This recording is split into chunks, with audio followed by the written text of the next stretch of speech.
When a parent goes to prison, the child doesn't just lose a parent. They inherit a wall, an invisible one, and that wall shapes everything.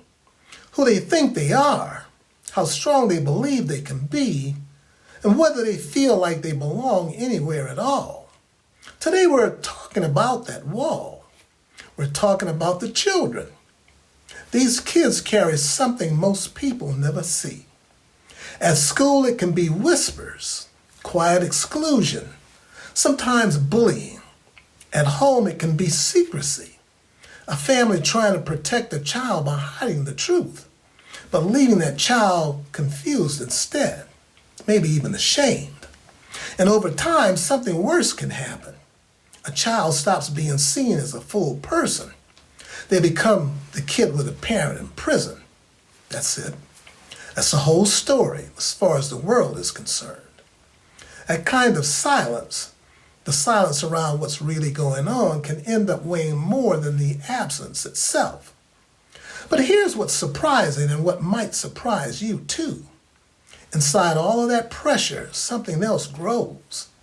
These children often become remarkably strong. They learn to adapt, to step into new roles at home when things shift. They develop a kind of empathy that's hard to teach because they've lived through hardship most of their peers haven't. They learn to hold on to their dignity, even when the world tries to shrink them down to a label. And somehow many of them still hold on to hope, still imagine a future bigger than their present. I want to be clear about something. This isn't a kids are so resilient, isn't a beautiful kind of story. This resilience isn't romantic and it's not a gift. It's something forged under pressure, a skill a child had to learn to survive. And yet that same survival skill can become the seed of real wisdom. The understanding that a person can endure hard things and still hope for good ones. So where does that strength come from? Usually not from nowhere. It comes from the people who show up. A mother, a grandmother, a sibling holding the home together. A teacher who notices the weight a child is carrying and meets them with patience instead of judgment. A coach, a pastor, a neighbor, someone in the community who tells that child, in words or without words, you're more than this. When people like that step in, something shifts for the child. They start to understand that incarceration is something that happened in their family. It's not who they are. One steady adult, one teacher who takes the time, one mentor who keeps showing up. That can be enough to give a child room to breathe again, room to imagine again. Now, I don't want to skip past what this actually cost a child, because it really cost a lot. There's emotional weight, anxiety and sadness, confusion about why a parent is gone. There's social weight, isolation and trouble making friends, a hard time trusting adults and authority. And there's a cost to their education too. Lower grades, a higher risk of dropping out, fewer doors open to them later. Almost nobody talks about these costs, but they shape the whole direction of a child's life. For some children, sadly, this becomes a cycle. The burden repeats itself into the next generation. But for others, that same burden becomes something else entirely. A fire that forges a different kind of future, a stronger one.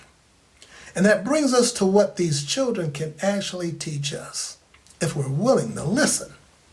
They show us that a person can stay strong even while carrying an enormous weight.